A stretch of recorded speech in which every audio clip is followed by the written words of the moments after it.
मेरा नाम है विमल कुमार और आप देख रहे हैं विमल विथ न्यूज।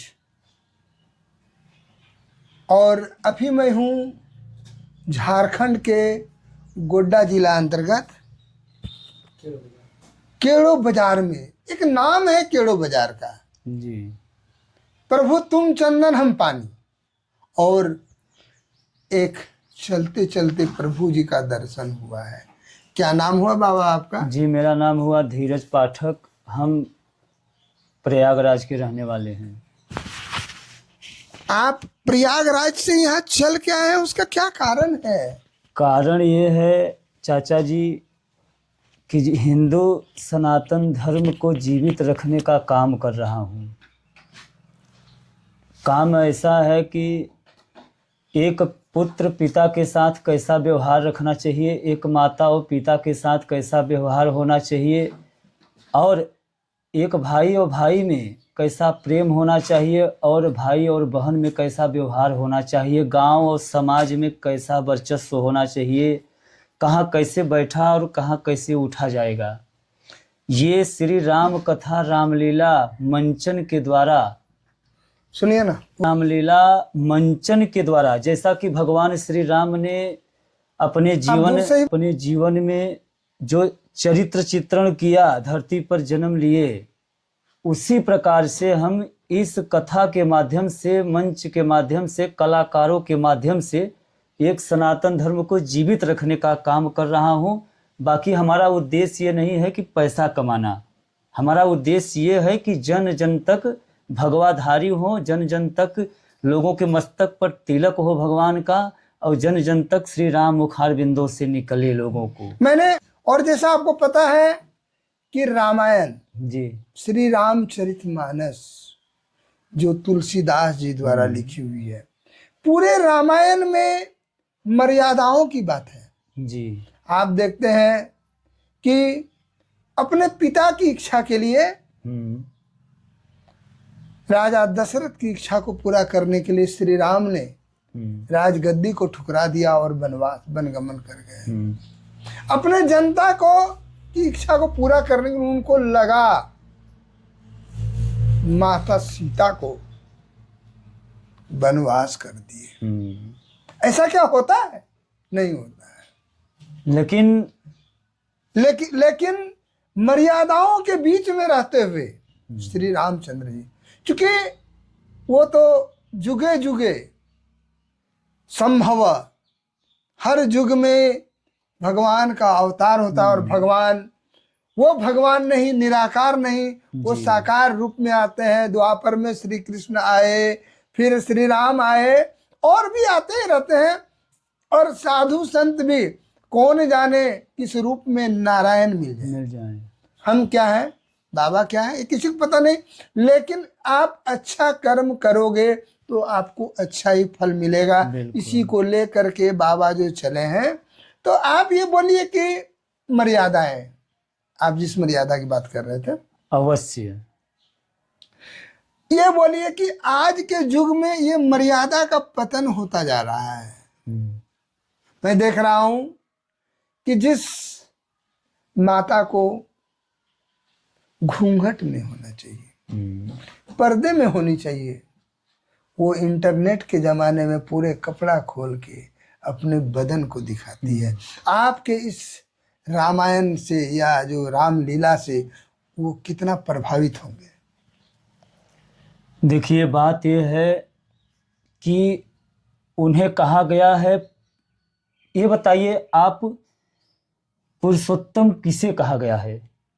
पुरुषोत्तम का जो पुरुषों में उत्तम हो, जिसकी सोच उत्तम हो, जिसकी सोच ऊंचे सोच हो। पुरुषों में उत्तम जिसकी सोच उस प्रकार से हो, वही पुरुषोत्तम होता है। रही बात मर्यादा की, तो मर्यादा की बात हम इस स्टेज मंच के माध्यम से, इस राम कथा रामलीला मंचन के माध्यम से 10% मान लीजिए लोगों के बीच में जाएगा। हम लोगों के बीच में कलयुग तो है ही, वो तो श्रापित है। कलयुग ने ही दो ही जगह तो वरदान मांगा, पहला सोना और दूसरा मदिरा इत्यादि, कुकर्म, समझ रहे हैं, जहां अनर्गल काम हो। ये तो वरदान मांगा ही बशर्ते बात यह है कि संसार में जितने भी लोग हैं सब एक जैसा तो है नहीं, उसमें कई बुद्धिमान भी हैं। हिरण्यकश्यप के साम्राज्य में तो एक तो भक्त प्रहलाद था, भले कोई दुष्ट थे लेकिन वो तो एक तो था, वो तो अच्छा मार्ग पे ले जाना चाहता था। जो चाहे वो अपना जीवन बना लिए, जो नहीं चाहे वो भगवान को नहीं पा पाए। यही बात है। हम इस मंच के माध्यम से, इस राम कथा रामलीला परिवार की ओर से या भगवान की जीवन चरित्र लीला का वर्णन कर करके कहते नहीं हैं हम, क्योंकि 60% तो नहीं लेकिन 40% उसमें से बुद्धिजीवी हो ही जाएंगे। यही हमारा उद्देश्य है। देखिए, जहाँ पर शुभ कार्य हो वहाँ लोग शुभ सोचते ही हैं। भले कुछ देर सोचते हैं, जैसे कि श्मशान घाट पर कहता है कि राम नाम सत्य है। इसका मतलब वहाँ जब जाता है तो उसको लगता है कि राम नाम भी कुछ है, लेकिन वहाँ से आने के बाद फिर उसमें परिवर्तन हो जाता है। उसी तरह जब आपके कथा को सुनने आएंगे, रामलीला को सुनने आएंगे, तो कुछ देर तो सोचेंगे ना, लेकिन उसके अंदर की जो भावना कितनी प्रबल है, कितनी सकारात्मक ऊर्जा उसके पास है, जो श्री राम की ओर खींचे जाएंगे सद्बुद्धि के, वो तो भविष्य के गर्भ में छिपा हुआ है ना। अच्छा, एक चीज बताइए जी कि लोग जो धर्म के नाम से परेशान है और महाकुंभ में जो उतने करोड़ लोग गए जी, क्या सारे लोगों के मन में धर्म की भावना थी या दिखावटी थी? सारे लोगों के विचार में नहीं था ऐसा। बहुत ऐसे आदमी भी थे जिनके मन में था कि हमने बहुत पाप किया, चलिए धो के आएंगे। बहुत सारे आदमी इस वजन को लेके गए थे, लेकिन बहुत सारे ऐसे भी लोग थे कि चलो मेला देखने जाएंगे। बहुत सारे ऐसे भी लोग थे कि हम वहां पर वचन लेंगे और प्रतिज्ञा करेंगे कि कुंभ में जाकर के अपने अंदर छुपे हुए जो कुकर्म है उन्हें कम से कम एक कुकर्म को जरूर त्याग करने जाएंगे। तो मैं भी कुंभ गया था और मैं भी नहा के आया। मैं वहां पर यही वचन लेके आया कि मेरे अंदर छुपे हुए जो भी कुकर्म है, तो हम पाप धोने के लिए नहीं गए थे। हमारे पाप जो किए हुए हैं उसको प्रायश्चित करना ही पड़ेगा, अभी नहीं तो कभी तो करना ही पड़ेगा। वो प्रभु की लीला है, आपका कर्म के आधार पर आपको फल मिलेगा ही, ये धुलता नहीं है। तो अब बोलिएगा कुंभ नहाने क्यों गए?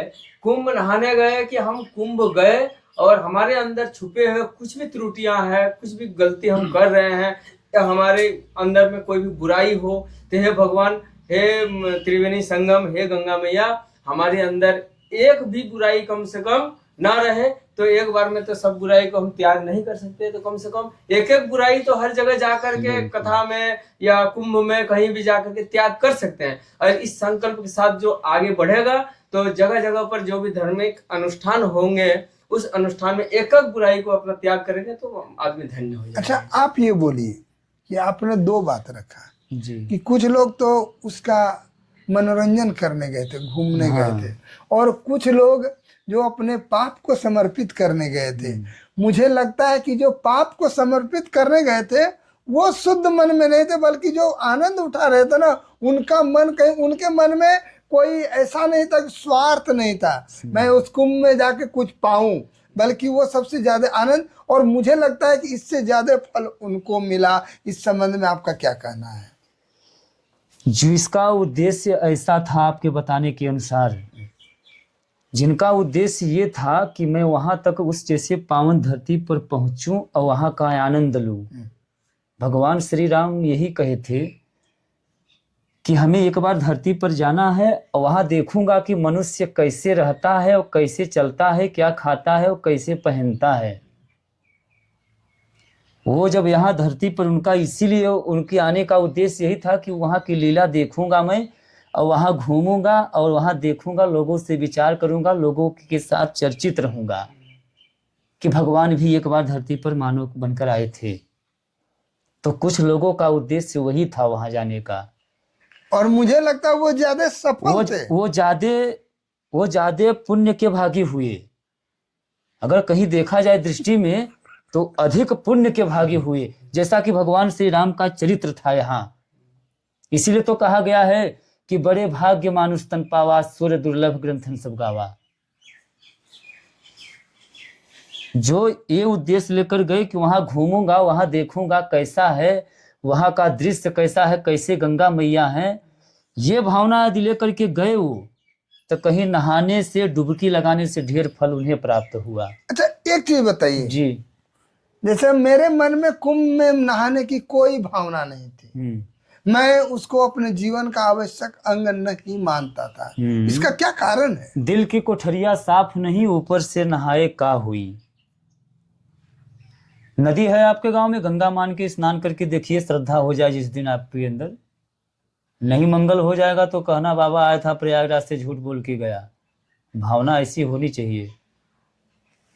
कहता है जस करनी तस भोग होता था, नरक जात काहे पछताता, यही ना। तो इसीलिए मुझे लगता है कि आप अपनी सोच को विकसित कीजिए, और ये जो श्री राम कथा, रामचंद्र मर्यादा पुरुषोत्तम श्री राम जी के जीवन पर आधारित जो राम लीला कि क्या क्या उन्होंने किया। हमारा उद्देश्य यह है, आप सुन लीजिए थोड़ा 1 मिनट के लिए। हमारा उद्देश्य यह है कि रावण को शंकर, ब्रह्मा, विष्णु, महेश, हनुमान जी, जितने भी देवता थे कोई नहीं मार सकता था, लेकिन राम जी ही क्यों मार पाए? इसका क्या कारण है? राम जी ही क्यों मार पाए, जो शंकर और विष्णु नहीं मार सकते थे? ब्रह्मा भी, भले ही विष्णु के अवतार हैं राम, लेकिन विष्णु भगवान रावण को नहीं परास्त कर सकते थे, लेकिन राम मार दिए। क्यों?